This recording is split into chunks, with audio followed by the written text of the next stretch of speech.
ఈ వీడియోలో చాలా ఇంట్రెస్టింగ్ అప్డేట్ చెప్తా. ఫస్ట్ ఆఫ్ ఆల్ లైక్ కొట్టి వీడియో చూడడం స్టార్ట్ చేయరు. మీరు ఎన్ని లైకులు కొడితే అంత ఎక్కువ రీచ్ ఉంటుంది. అండ్ దాంతోపాటు ఇంకో చిన్న విషయం, దీనికంటే ముందు ఎపిసోడ్ రివ్యూ ఉంటుంది, అది కూడా చూసే ప్రయత్నం చేయరు. అది మనము గ్లిడ్జెస్ వచ్చినాయని చెప్పి 3 సార్లు రీఅప్లోడ్ చేసేసరికి అది నోటిఫికేషన్లు వస్తలేవు. కాబట్టి మీరందరూ కూడా ఆ వీడియోని లైక్ చేసి హైప్ ఇచ్చి చూస్తే, కామెంట్ చేసి ఎంగేజ్ చేస్తే కనుక దానికి నోటిఫికేషన్స్ కానీ జరంత ఎక్కువ మంది కానీ కనబడడం అవుతుంది. కాబట్టి దయచేసి ఈ వీడియో కంటే ముందున్న రివ్యూ చూడండి. యాక్చువల్లీ రివ్యూని మెయిన్ కాబట్టి రివ్యూని ఎక్కువ శాతం చూసే ప్రయత్నం చేయండి. ఓకేనా, కంటిన్యూ చేద్దాం. 2 రోజుల క్రితం ఎపిసోడ్ రివ్యూలో నేను ఆయేషా లైవ్లో కనబడతలేదు ఏంది అని మీరు అడుగుతున్నారు కదా, చెప్తా. ఆయేషాకి హెల్త్ బాగలేదు, సో తను మెడికల్ రూమ్కి పోయింది. ఒకవేళ హెల్త్ అంతా ఓకే అయితే డాక్టర్స్ని కలవడానికి పోయింది. హెల్త్ అంతా ఓకే అయితే మళ్ళీ రీఎంట్రీ ఇస్తుంది, లేదంటే మ్యాక్సిమం అట్నుంచి అటే వెళ్ళిపోయే ఛాన్సెస్ కూడా ఉన్నాయి అని చెప్పిన. ఆ తర్వాత 4-5 అవర్స్కి మళ్ళీ లైవ్లో మనకు కనిపించింది. అంటే మెడికల్ టెస్ట్లకి అటు ఇటు పోయి మళ్ళీ వచ్చేసింది, బయటకు పోయి హాస్పిటల్కి పోయి వచ్చేసింది. వచ్చిన తర్వాత చాలామంది అన్నారు, ఏందన్నా అట్నుంచి అటే పోతుంది అన్నావు, మళ్ళీ వచ్చేసింది కదా, ఏదో ఊరికినే గాలికి వార్తలు చెప్తావేంది అని కొంతమంది అడిగారు. ఎస్, గాలి వార్తలు కాదు, కొన్ని విషయాలు ఎంత డీటెయిల్డ్గా తెలిసినా వాటిని మనం పబ్లిక్ ప్లాట్ఫామ్లో పెట్టలేం. అది అందుకని చెప్పే మనం చెప్పము. సో ఇప్పుడు చూస్తే ఆయేషా వాకౌటెడ్ అనే న్యూస్ వస్తుంది. మ్యాక్సిమం తను రేపటి నుంచి మనకి ఉండకపోవచ్చు సీజన్ 9 హౌస్లో. మరి ఒక 1-2 వీక్స్ ఏమైనా రెస్ట్ తీసుకొని, లేదంటే మొత్తం ప్రాబ్లం అంతా క్లియర్ చేసుకుని, అంటే హెల్త్ ప్రాబ్లం అంతా క్లియర్ చేసుకొని మళ్ళీ రీఎంట్రీ ఇస్తుందా, అది చెప్పలేము. టోటల్గా అయితే ఇప్పుడు Ayesha walked out from the Bigg Boss season 9 house. అది మనకి ఈరోజు ఆమె కనబడుతుంది. మనకి ఈరోజు టాస్క్లో కూడా తను పర్ఫామ్ చేస్తుంది, కానీ తనకి హెల్త్ సపోర్ట్ చేయక రేపు ఎల్లుండి నుంచి మనకి కనబడదు కంప్లీట్గా. ఆ తర్వాత మళ్ళీ ఒక 1-2 వీక్స్ తర్వాత వస్తుందా, లేదంటే ఆమె ప్లేస్లో మరి శ్రీజ దమ్ముని రీఎంట్రీ తీసుకొస్తారా, ఏం చేస్తారో వేచి చూడాలి. చాలామంది జనాలంతా కూడా ఎదురు చూస్తున్నారు. ఈవెన్ తన ఏవి కూడా టెలికాస్ట్ చేయలేదు. సో ఇప్పటికీ there is a hope and there is a chance. Ayesha అంటే స్ట్రాంగెస్ట్, నేను తనుజానే టార్గెట్ పెట్టుకుని వచ్చినా, నేను తనుజానే ఫోకస్ చేస్తున్నా, మామూలుగా ఉండదు అని చెప్పి సడన్గా 1 వీక్లో చపక్కన ప్లేట్ ఫిరాయించి 1 వీక్ బచాయించడానికి, అంటే 1 వీక్లో సడన్గా తనకు హైప్ తెచ్చుకోవడానికి ఆ ప్రయత్నాలు చేసేసి కట్ చేస్తే మళ్ళీ యాజ్ యూజువల్గా తనుజాతో ఫ్రెండ్ అయిపోయి, ఇప్పుడు మాధురి కూడా తనుజాకి ఆపోజిట్గా మాట్లాడే సడన్గా మళ్ళీ తనుజాకి ఫ్రెండ్ అయిపోయి, తనుజాకి బెండ్ అయిపోయి, తనుజాకి సర్వెంట్ లాగా మారిపోయి అమ్మ అమ్మ అమ్మ అని క్యారెక్టర్ తీసుకుంది. ఎందుకు సడన్గా ఫ్లిప్లు కొడుతున్నారంటే తనుజాకి బీభత్సమైన పేరుంది, ఫేమ్ ఉంది. At the same time Hyper Aadi లాంటి వచ్చి లేడీ విన్నర్ అయ్యే ఛాన్స్ ఉంది. ఇట్లాంటివి చెప్పడం, బయట కూడా వాళ్ళు ఇక్కడ బయట ఉన్నప్పుడు కూడా వాళ్ళు లేడీ విన్నర్ అయ్యే ఛాన్స్ ఉంది, Bigg Boss team lady winner చేద్దాం అనుకుంటుంది, అందుకే ఆ దిశగా వాళ్ళు స్కెచ్లు వేస్తూ ఉన్నారు అని చెప్పడము. హైపరాది లాంటి పర్సన్ వచ్చేసి అందరికీ హింట్స్ ఇచ్చినప్పుడు నువ్వు లేడీ విన్నర్ అయ్యే ఛాన్స్ ఉంది కాబట్టి జాగ్రత్తగా ఉండు, మంచిగా ఆడుకో, బాగా ఆడు అని చెప్పి ఇట్లాంటివన్నీ చెప్పడము. ఇవన్నిటితోటి ఈ చుట్టుపక్కల ఉన్న వాళ్ళందరికీ ఎట్లాగో ఆమెకి డిసైడ్ అయ్యారు బీబీ టీం, కాబట్టి మనం ఆమెతోటి పాటుకు పోదాం అన్నట్టుగా మారిపోయి ఆమెకి సపర్యాలు చేసుకుంటే ఈ మాదిరి ఉండడము. ఇటుదికు ఇది మన ఆయేషా కూడా తనకి సరెండర్ అయిపోయి తనతో బాగా ఫ్రెండ్లీగా ఉండడానికి ప్రయత్నం చేయడం. ఆమె ఏది అడిగితే అది తీసుకురాప్ప అంటే ఇది తీసుకురా, ఇది తీసుకురా అంటే ఇది తీసుకురా, నీళ్ళ బాటిల్ తీసుకురా అంటే ఆ కైండ్ ఆఫ్ థింగ్ కాడికి పడిపోయారు వీళ్ళంతా. ఎందుకు అంటే వాళ్ళకు కూడా ఒక క్లారిటీ వస్తుంది కదా, ప్రిఫరెన్స్ ఎవరికి ఇస్తున్నారు, ఎందుకు బాగా పుష్ చేస్తున్నారు. సో ఇదంతా జరిగింది. సో ఆయేషా ఇంకొకటి, ఇవన్నీ జరగడానికి వెనకాల కారణం ఆయేషా హెల్త్ కూడా కొంచెంగా తగ్గుతూ రావడంతో 1 వీక్ నుంచి కొంచెం తగ్గింది. ఫస్ట్ వీక్లో ఉన్నంత హైపర్గా లేదు, సెకండ్ వీక్ వచ్చేసరికి కొంచెం తగ్గి నిదానం అయిపోయి సైలెంట్ అయిపోయింది, because of her health condition also. ఇప్పుడు చూస్తే కంప్లీట్గా వెళ్ళిపోయే ఛాన్సెస్ ఉన్నాయి, కాబట్టి వెళ్ళిపోతుంది. మళ్ళీ వస్తా దేవుడికి మనకు తెలియదు, ఈమె వస్తుందా లేదంటే ఈమె బదులుగా సునామీ వస్తుందా చెప్పలేము. రైట్, ఇక రెండో point, Ramu eliminated from the Bigg Boss season 9 house. Yes, రాముని ఎలిమినేట్ చేయడానికి, మిడ్ వీక్ ఎలిమినేషన్ జరిపించడానికి ఒక 2 సెలబ్రిటీస్ హౌస్లోకి ఎంటర్ కాబోతున్నారు. వాళ్ళిద్దరూ none other than Amardeep and Arjun Ambati, వీళ్ళిద్దరు రాబోతున్నారు. ఇంద్రజిత్ అండ్ శిలాజిత్ ఏంటది, ఇంద్రజిత్ అండ్ కామజిత్ అని సీజన్ 7లో మనకు ఫన్ చేసారు కదా, ఎందుకురా చూడకుండా చెప్తామట, చూసే చెప్తున్నా. ఇంద్రజిత్ అండ్ కామజిత్ అని 2 క్యారెక్టర్లు, పోలీస్ క్యారెక్టర్లు వేసి కొంత ఫన్ జనరేట్ చేస్తారు. ఆ కార్లో ఉండి ఇంటరాగేషన్లని కొంచెం ఫన్ జనరేట్ చేస్తారు చూడు ఒక టాస్క్లో. సో ఆ 2 క్యారెక్టర్స్ రాబోతున్నాయి. వెరీ నైస్, మంచి ఎంటర్టైనర్స్. అమర్దీప్ ఎంటర్టైనర్, సూపర్ ఎంటర్టైనర్గా అమర్దీప్ మంచి ఎంటర్టైనర్. కాబట్టి అమర్దీప్, అజయ్ వీళ్ళ కాంబోలో కూడా మంచిగా ఎంటర్టైన్మెంట్ ఉంటుంది. ఒకరు పవర్ఫుల్గా, ఒకరు పంచులు వేస్తా, ఇద్దరు కాంబినేషన్ కూడా ఖతర్నాక్ ఉంటుంది. మనం డాన్సర్గా, ఎంటర్టైనర్గా అమర్దీప్ని యాక్సెప్ట్ చేయొచ్చు. ఒక గేమర్గా మనం చూడలేం, ఎందుకంటే he is not a gamer. Mind game ఆడలేడు. ఇంకోటి ఏంటంటే నార్మల్ గేమ్ కూడా పెద్ద గేమ్ ఆడలేడు. చాలా ఫన్నీ పర్సన్ లాంటోడు. కాబట్టి ఈ ఈ ఎంటర్టైన్మెంట్ టాస్క్లో మాత్రం సింపిడిచి పెడతాడు. సో అమర్జిత్ అండ్ అర్జున్ అంబాటి వీళ్ళిద్దరు వస్తున్నారు. సో వీళ్ళిద్దరూ కలిసి ఎంటర్టైన్ చేసి సడన్గా టాస్క్లు ఇట్లా ఆడించి నడు Ramu, you are mid week eliminated. ఎందుకంటే లాస్ట్ వీక్ నుంచి కూడా నువ్వు బాటమ్ 2లోనే ఉన్నావు. So you are the least person. So you come out, get out అని చెప్పి అతన్ని మిడ్ వీక్ ఎలిమినేషన్ చేసి బయటకు తీసుకొచ్చేసి అతన్ని కారెక్కిచ్చేసి అట్టట తిప్పి మళ్ళీ లోపలికి తీసుకొచ్చి సుక్కలు చూపించి మళ్ళీ మిడ్ వీక్ ఎలిమినేషన్ సర్ప్రైజ్ మేము ప్రాంక్ చేసాం అని అనే ఛాన్సెస్ ఉన్నాయి. లేదంటే అట్లకెళ్ళి పంపించినా పంపించామో మరి నాకైతే తెలియదయ్యా. మళ్ళీ నేను లీకులు చేసిన అంటారు. లీక్ కాదు నేను అనేది.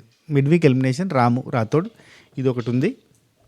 ఇక టాస్క్ అంటారా, ఈ మిడ్ నైట్ ముచ్చట్లు చెప్పలేదు ఏందన్నా అని చెప్పి కొంతమంది మెసేజ్ పెడతాను. మిడ్ నైట్ ముచ్చట్లు ఏం చెప్పాలి? ఈ టాస్క్ అయిపోయిన తర్వాత ఈ టాస్క్ పంచాయతీలు మాట్లాడతారయ్యా. అసలు ఈ టాస్కే నాకు కంపరం పుట్టించింది. దీనిలోకి వెళ్ళి మనం ఏం మాట్లాడాలి? వాళ్ళు నీకు 3000, నాకు 2000, నీకు 1, నీకు 500, నీకు 390, నీకు 300, ఇవన్నీ ఏం మాట్లాడాలి? గట్టిగా మాట్లాడాలంటే దువ్వాడ మాదిరి గారు, రమ్య అండ్ రాము రాథోడ్, ఇంకొక ఇద్దరు ఎవరు ఉన్నారబ్బా అక్కడ. తనుజ ఫేక్ కాదు, రియల్. తనుజాని మనం బయట నుంచి వెళ్ళి చూసి అట్లా అనుకున్నాం, కానీ ఇక్కడికి వచ్చినాక అర్థమైంది తను అంతే, తన క్యారెక్టర్ అంతే, తను మనం అర్థం చేసుకోవాలి. తను చాలా మంచిది. మనం బయట నుంచి వెళ్ళి చూసి ఎందుకు అమ్మాయిలా ఏడుస్తుంది, ఎందుకు అమ్మాయిలా అరుస్తుంది అని అనుకున్నాం, కానీ తను చాలా ప్యూర్ హార్టెడ్, తను చాలా మంచిది అని చెప్పి దువ్వాడ మాదిరి గారు సర్టిఫికేషన్ ఇస్తారు అనమాట. బయట నుంచి 6 వారాలు చూసి 5 వారాలు చూసి 5 వారాలు తన క్యారెక్టర్ని 24/7 చూస్తున్నావు అని చెప్పి చూసి సర్టిఫికేట్ ఇచ్చేసి గిట్లా అరుస్తుంది గట్లా అరుస్తుంది ఫేక్ అన్ని బాండింగ్స్. అసలు ఇక్కడ బాండింగ్స్ పెట్టుకోవడానికి వచ్చినామా, అమ్మ నాయన అనుకుంటూ వచ్చినామా? మనకి రియల్ అమ్మ లేదా ఇంటికాడ, రియల్ నాన్న లేడా? ఇక్కడికి వచ్చి గివా బాండింగ్స్ పెట్టుకోవడానికి. నేను బాండింగ్స్ కోసం రాలేదు, చప్పట్లో తాళాలు, దేవుడి గుళ్ళో పాలాలు అని చెప్పి ఎగిరిన మనిషి. అందరూ వచ్చిన వాళ్ళు వచ్చినట్టుగా అందరూ బాండింగ్స్ అని వచ్చారు.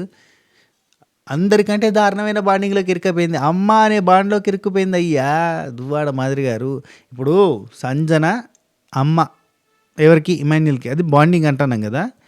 అక్కడ ఈ రేంజ్ ప్యాంపరింగ్, ఈ రేంజ్ సంకల పిల్లని ఎత్తుకొని తిరుగుతారు చూడు. ఇప్పుడు మనకి 2 ఏళ్ళ పిల్లలు ఉన్నప్పుడు 1 year 2 years 3 years, ఒకప్పుడైతే 5 years బేబీ దాకా కూడా అమ్మలు సంకలేసుకొని తిరిగేది పిల్లల్ని. ఇట్నే ఉండేది ఎప్పటికీ.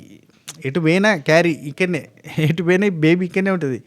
ఫంక్షన్ పో, ఊళ్ళకు పో, పొలం కాడికి పో, ఏడికి పో, ఏం పనికన్నా పో, నువ్వు పత్తెరవో ఏడికైనా పో, పిల్లి ఇన్నే ఉంటుంది, సంకలనే ఉంటుంది. మిగతా పనులన్నీ అయితేనే ఉంటాయి. ఇటు పక్కన ఇది ఉంటుంది, అలవాటైపోతుంది. బాడీలో ఒక పార్ట్. అదే కోతి కదా, పిల్లల్ని ఎప్పటికి పట్టుకొని తిరుగుతుంది చూడు చిన్నపిల్లలు.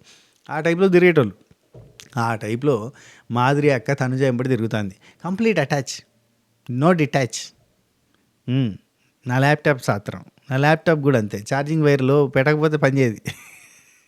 ఎప్పుడు అటాచ్మెంట్లో ఉండాలి. ఆ టైప్లో కనెక్షన్లోనే ఉంటుంది. ఓయమ్మ జీవితం. తిండి పెట్టుడైంది, తిడితేవాడుడైంది. అక్క చూపించిన రెబల్ పర్ఫార్మెన్స్కి మనం రెబల్ అనుకున్నాం కదా. మాదిరి అంటే రెబలేరా అనుకున్నాం, కానీ కాదు.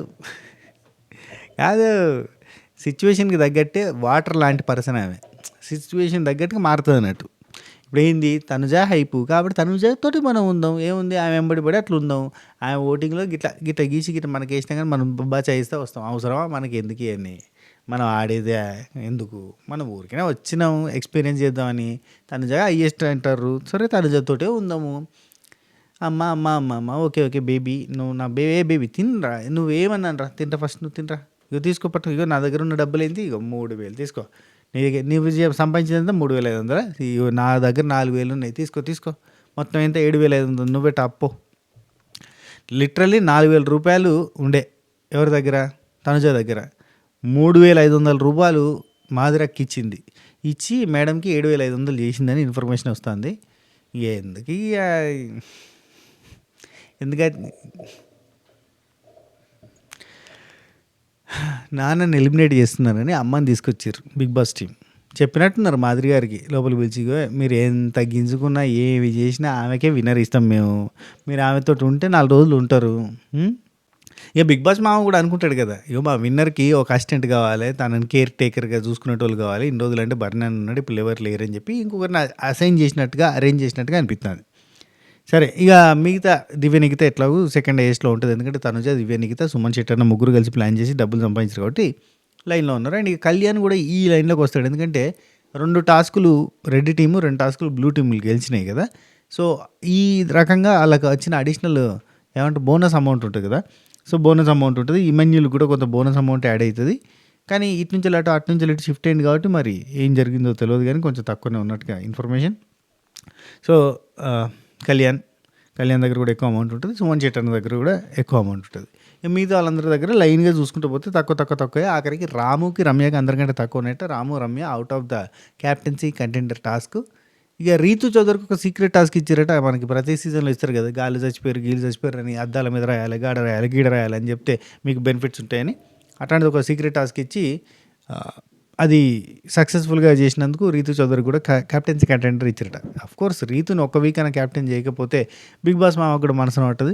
అట్లా చేసినంటే ఒక వీక్ బచాయించడానికి అంటే ఓట్ల పరంగా తీసేయడము అట్లా ఇట్లా అవన్నీ ఉండేవి కదా! కొంచెం ఉంటే కంటెంట్ ఉంటది. కానీ అఫ్‌కోర్స్ ఈ మధ్య రీతు చౌదరి చుట్టూ ఏం తిరుగుతలేదు కథ. మొత్తం మారింది. వైల్డ్ కార్డ్స్ వచ్చిన తర్వాత మారింది. ఆమె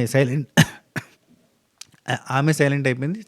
ఆమె కంటే మన డిమాండ్ పవన్ జర సైలెంట్ అయిపోయిండు. జర అంటుడు ముట్టుడు జరంత దూరం ఉండే ప్రయత్నం చేస్తాడు అన్నట్టు. పైకెళ్ళి కొంచెం ఆ పులిహోర కంటెంట్ మీదకి ఎక్కువ స్కోప్ పోతలేదు. ఇక్కడిక్కడనే పంచాయతీలు అనేది తిరుగుతున్నాయి. కాబట్టి పులిహోర కంటెంట్‌కి స్కోప్ దొరుకుతలేదు. వైల్డ్ కార్డ్స్ వచ్చిన తర్వాత మొత్తం డీవియేట్ అయిపోయింది. రీతు కూడా అనుకుంటది కదా! ఇక చాలులే ఇక ఇక్కడికి ఇచ్చిన కంటెంట్ చాలు.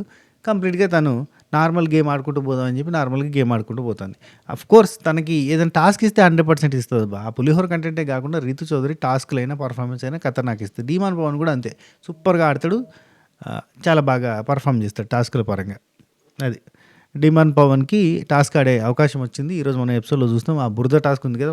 నాకు తెలిసి ఫస్ట్ ప్రోమోలో అదే ఉంటది. బురద టాస్క్‌లో గెలిచిండు డిమాన్ అండ్ గౌరవ్ వీళ్ళిద్దరు కలిసి సంజన అక్క టీమ్‌ని గెలిపించిర్రు. అండ్ వీళ్ళ దగ్గర గౌరవ్, డిమాన్ అండ్ మన నిఖిల్ నాయర్ వీళ్ళు ముగ్గురు కూడా చాలా చాలా 100% అంటే లాయల్టీని చూపించి నేను ఒక టీంలోకి వచ్చానంటే ఒక టీం కోసం నిలబడతా, 2 టీంకి పోను అన్నట్టుగా ఉన్నారు.